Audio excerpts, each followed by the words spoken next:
This story takes us back to 1984 in the United States. Meet Angela Marie Samotte, known as Angie to those closest to her. Born on September 19, 1964 in California, Angie moved to Texas with her family at a young age.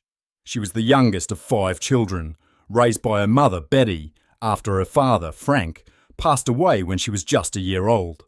Details about her early years are limited, but what's clear is that she grew into a bright, curious and creative young woman. Those who knew her always spoke about her kindness, charm and beauty, both inside and out. Angie wasn't just admired for her looks, she had the brains to match. Determined and ambitious, she pursued a degree in computer science and electrical engineering, setting her sights on a promising future. Friends often described her as the full package, intelligent, beautiful and full of life. Many women wished they had her confidence and grace, while plenty of men were drawn to her effortless charm. When she first started university, Angie was still in a relationship with her high school boyfriend, Lance Johnson. Their relationship, however, was far from perfect. Angie was gentle and easygoing, while Lance had a fiery temper that often turned into aggression. Their rocky relationship reached a breaking point at the end of her first year when Lance pulled a knife on her during an argument. That was it. Angie had endured enough, and she finally walked away for good. Her second year of college brought a fresh start. She joined a sorority, built strong friendships, and moved into a cozy condo near campus. She also started dating someone new, Ben McCall, a construction manager in Dallas. Ben was supportive of her studies, and for the most part their relationship seemed steady, but dating Angie came with its challenges. She attracted attention everywhere she went, sometimes from people who refused to take no for an answer. Lance, for one, still showed up uninvited, sometimes intoxicated and aggressive, refusing to let go of the past.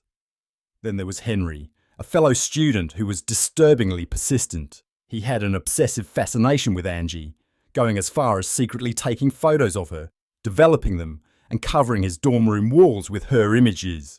He repeatedly asked her out, wrote her poems and letters and refused to respect her rejections. His fixation on her was unsettling. And then there was Russell Bocanan. Unlike the others, Russell seemed quieter, more reserved. Angie met him one night at a club while out with friends. He was older, had already graduated, and didn't appear to be actively pursuing her like some of the others. At first, he was simply a familiar face. Someone who blended into the background rather than standing out among the people vying for her attention. And then, there was one more. While out dancing, Angela unknowingly caught the attention of someone she never should have. Someone dangerous. A man who thrived on control and violence. Someone who hid in the background, waiting for the right moment to strike. She had no idea he existed. Not yet. On October the 12th, 1984, Angie and her friends, Anita and Russell, decided to go out for the night. As always, she looked stunning. She wore a sleek black silk jumpsuit paired with the black pumps, effortlessly standing out in the crowd. But unlike other nights, Angie wasn't planning on drinking much.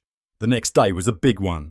The University of Texas was playing against Oklahoma, and she wanted to be clear-headed for the game. So she took on the role of designated driver, ensuring she and her friends could enjoy the night while she stayed sober. She had invited her boyfriend Ben to join them, but he turned down the offer, needing to be up early for work. Still, that didn't stop Angie from trying again, calling him later to convince him to come out. He refused once more, so Angie drove Anita and Russell to a bar before heading to a nightclub. At some point in the night, they made their way to the Rio Room, another popular club in town. The three of them danced, laughed and soaked up the energy of the night, but things took an uncomfortable turn when Russell, who had always been friendly, suddenly crossed a line. He tried to kiss Angie.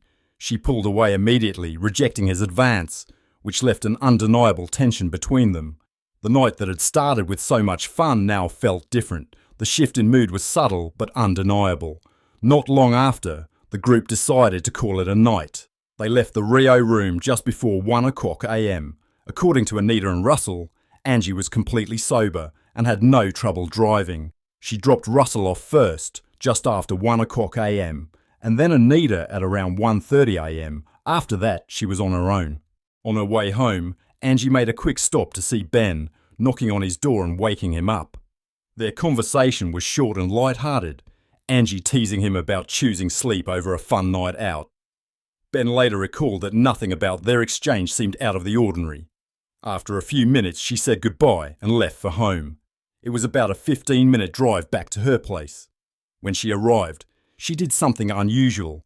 She picked up the phone and called Ben, but this wasn't like their earlier conversation.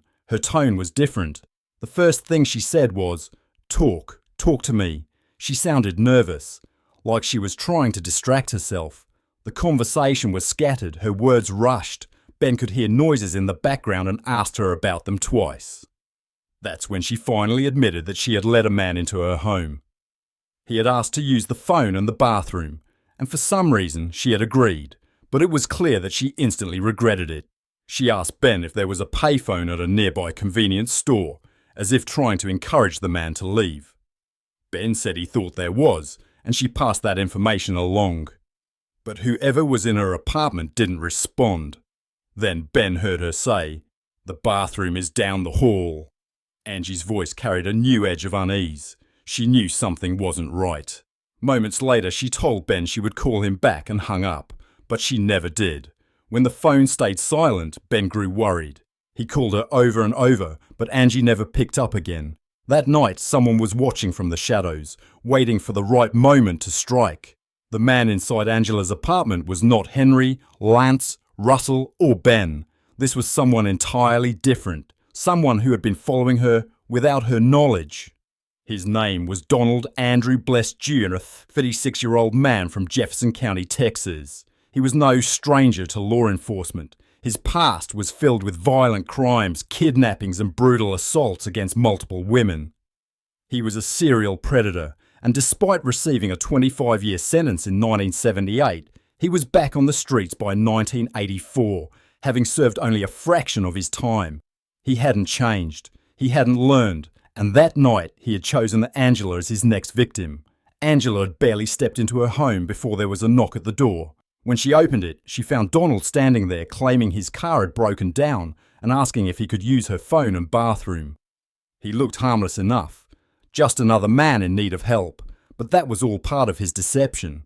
Once he was inside, his true intentions became clear. As he passed through the kitchen, he grabbed a knife with a 5.5-inch blade. He then stepped into the room where Angela stood and asked her who she had been speaking to on the phone. That was the moment Angela put the phone down on Ben. Everything changed in an instant. Without warning, Donald launched a violent attack, grabbing Angela so forcefully that her shoes flew off. He hauled her into the bedroom, the knife still clutched in his hand. Throwing her onto the bed, he ordered her to remove her clothing. With a weapon inches from her, she had no way to fight back. He assaulted her with unimaginable cruelty, and the attack went on for several agonizing minutes.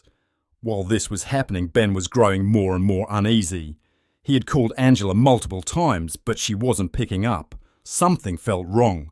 Grabbing his car keys, he drove straight to her home, making call after call on the way there using his mobile phone, one of the first of its kind. But still, no answer.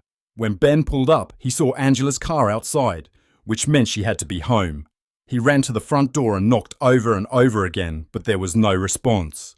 He tried the doorknob, locked. He dialed her number one more time, and this time he could hear the phone ringing from inside the house. But other than that, there was nothing but silence. Inside, Donald heard Ben knocking. He knew someone was outside, and he wasn't about to let himself get caught. The presence of another person didn't stop him. It only made him more desperate. He had come too far to go back to prison. In his mind, there was only one way out. With one hand pressed over Angela's mouth and the other gripping the knife, he made a horrifying decision. He raised the blade and drove it straight into her chest, piercing her heart.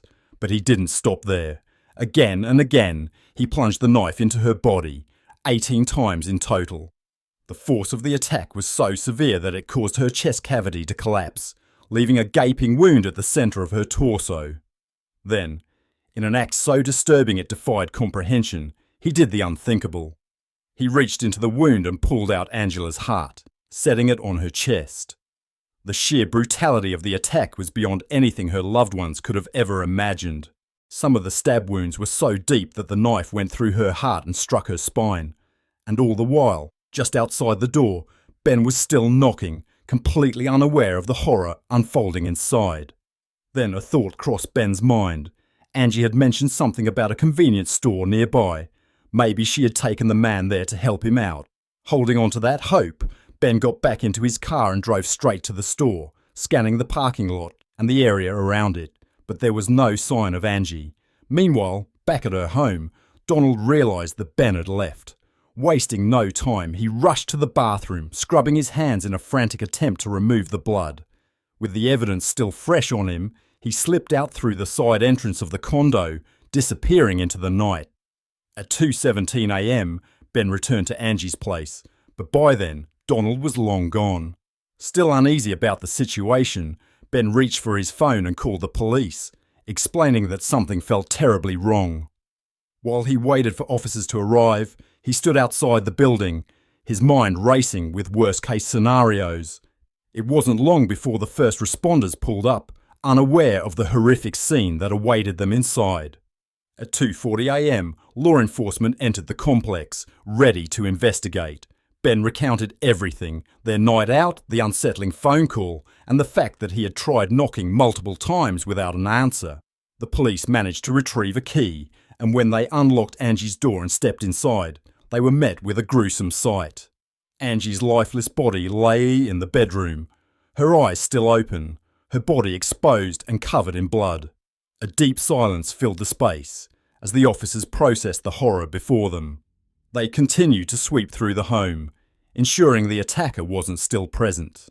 Their search led them to a blood-stained light switch, a streak of blood on the shower curtain, and traces of blood in the bathroom sink, clear signs that someone had tried to wash up after committing the crime. Realising the gravity of the situation, the officers immediately called for an ambulance to transport Angie's body. They then stepped outside to inform Ben of what they had found. The words hit him like a hammer. Angie was gone. Overcome with emotion, Ben tried to push past them, desperate to see her, but the officers held him back. They observed his reaction closely. He was eerily quiet but compliant, which made them suspicious. However, it later became evident that he was simply in deep shock, struggling to process the nightmare unfolding before him. As investigators combed through the scene, they noted key details. There were no signs of forced entry, and a kitchen knife was missing. Forensic experts examined the home, finding fingerprints that all belonged to Angie, except for one unidentified print on the toilet lid. Blood patterns in the kitchen and bathroom confirmed that the killer had attempted to clean himself up before leaving. The medical examiner later confirmed that Angie had suffered 18 stab wounds, with injuries to her left lung and heart. Further testing revealed DNA evidence, confirming that she had been sexually assaulted either before or shortly after her death. Given the brutality of the attack, authorities suspected that the killer was someone who knew her personally, perhaps an ex-boyfriend or a close acquaintance. With this theory in mind, investigators quickly zeroed in on Ben, arresting him as their primary suspect. His account of a strange man showing up during their phone call seemed too convenient to them. They pressed him hard during questioning, attempting to break his story apart. But no matter how intense the interrogation became, Ben remained consistent, adamant that he had nothing to do with Angie's murder. Detectives expanded their investigation, speaking with Angie's female friends. Several names surfaced: Lance Johnson, an ex-boyfriend who had once threatened her with a knife; Henry, a man completely fixated on her; and Russell Bo Kanan, the friend who had been with her the night of her murder.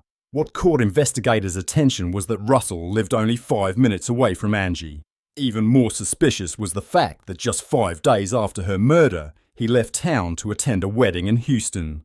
With that in mind, authorities brought in all 3 men for questioning. Each of them denied any involvement, and in an effort to clear their names, they willingly provided fingerprints and DNA samples. Unfortunately, forensic technology at the time was still in its early stages, far from the accuracy we have today. The results conclusively ruled out Ben, Henry and Lance, proving they had no role in the crime, but the same couldn't be said for Russell. The limitations of DNA testing left room for doubt, making him the leading suspect in Angie's case. Detectives turned their focus to Russell, determined to find something that tied him to the crime.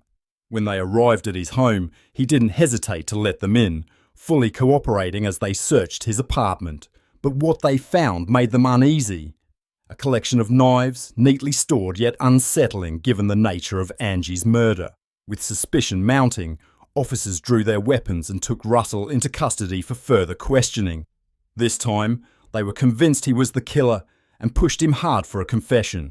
But despite their efforts, they couldn't uncover anything linking him to the crime. With no concrete evidence, they had no choice but to release him. Even though Russell was a free man, investigators refused to let up. They followed him everywhere, monitoring his every move, showing up unannounced and dragging him back to the station for repeated interrogations. Each session was more grueling than the last, yet Russell remained consistent, never wavering in his story. He even agreed to take a polygraph test and passed, but in the eyes of law enforcement, he was already guilty. Desperate for a breakthrough, they enlisted one of Angie's close friends to secretly record a conversation with him during a meal, hoping to catch him in a contradiction. But no matter how hard they tried, they couldn't pin anything on him. Their relentless focus on the wrong man allowed the true killer, Donald, to continue his reign of terror. As time passed, Angie's case faded into the background. Meanwhile, Donald continued his attacks, assaulting multiple women across the state. His violent spree finally came to an end on June 14, 1985, when he was arrested for yet another brutal attack. This time, the justice system didn't take any chances. Given his prior offences and his clear pattern of violence, he was sentenced to life in prison for violating his parole in the worst way possible. He was sent to the Alan B. Polunsky Unit in West Livingston, Texas, a facility known for housing the most dangerous criminals. Though he was behind bars, Donald believed he had escaped the worst possible consequence. For 20 years he sat in his cell, confident that he had gotten away with murder. But in 2004, everything changed because of one person, Sheila Wysocki. Sheila had been one of Angie's closest friends, and even after all those years, she never stopped thinking about her. Then one night, she had a vision that shook her to her core. She claimed to see Angie, lifeless, just as she had been found that night. The experience unsettled her deeply, igniting a fire within her to finally uncover the truth about what had happened to her best friend. For the next 2 years, Sheila made it her mission to reopen the case. She placed 785 calls to the Dallas Police Department, pleading with them to take another look at the evidence. But each time, she was met with silence or indifference. Realizing she was getting nowhere, she decided to take matters into her own hands. She transformed a room in her home into what she called the war room, covering the space with case files, notes, and any shred of information she could find. Solving Angie's murder became her life's purpose, and eventually she made a bold decision. She became a licensed private investigator, dedicating herself to uncovering the truth. Sheila's persistence eventually paid off. After years of being brushed aside, her constant pressure finally pushed the police to take action. In 2006, Detective Linda Crum was assigned to Angie's cold case. As she combed through the evidence, she made a frustrating discovery. There was a wealth of DNA evidence that had never been tested. 2 years later, she submitted those samples for modern forensic analysis. Then in 2009, the results came in, changing everything. The DNA was a perfect match to Donald Best Jr., a man who was already in the system. With undeniable proof in hand, authorities wasted no time charging Donald with Angie's murder. His trial began in 2010, and as the case unfolded, multiple women, including his ex-wife, took the stand. They painted a disturbing picture of who he truly was, a violent, remorseless predator. Throughout the proceedings, Donald showed no emotion, never once expressing regret, but the evidence against him was overwhelming. It didn't take long for the jury to reach a verdict. He was found guilty and sentenced to death. Justice had finally been served, but Donald never lived to see his final punishment. In October 2022, while still on death row, he died of a heart attack.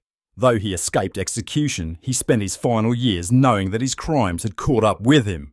Meanwhile, Russell, who had lived under suspicion for decades, was finally free from the shadow that had followed him for so long. He now speaks openly about his experience, relieved that the truth is finally out. Angie's case left a lasting impact, prompting the Dallas Police Department to re-establish its cold case unit in hopes of bringing justice to other families still waiting for answers. Sadly, Angie's mother, Betty, lived to be 95, long enough to see her daughter's killer brought to justice.